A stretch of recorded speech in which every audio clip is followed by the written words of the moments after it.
Matthew Stuckey here with our soul winning tip today. And this soul winning tip is going to be a little bit unique because we're going to have this under both our basic soul winning tips and advanced soul winning tips, because no matter how much you've been preaching the gospel, this is a kind of a point that a lot of times people struggle with. And that is this: in Titus 3:10 the Bible reads, "A man that is an heretic after the first and second admonition reject." So the Bible tells us there that if someone is a heretic after giving them two chances, second admonition, reject that person.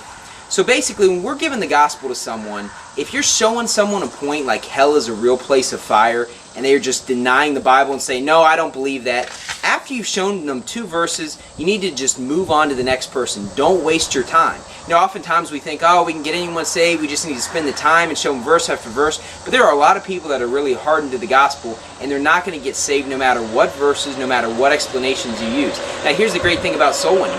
Even though a lot of people don't want to hear the gospel, there are people out there that are just ready to hear the gospel and get saved. And that's why we need to make sure we don't waste time with people that don't want to hear it.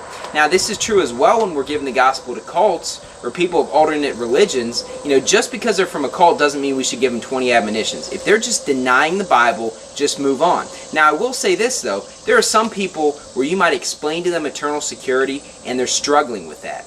And they're paying attention and they're not denying it, they're just not quite sure if they believe it. Well, if that's the case, give them more chances, show them more verses. But if someone is just flat out denying the verses that are clearly presented in the Bible, then what you want to do is move on to the next person, because there are people that are open to hearing the gospel. So our tip today is this: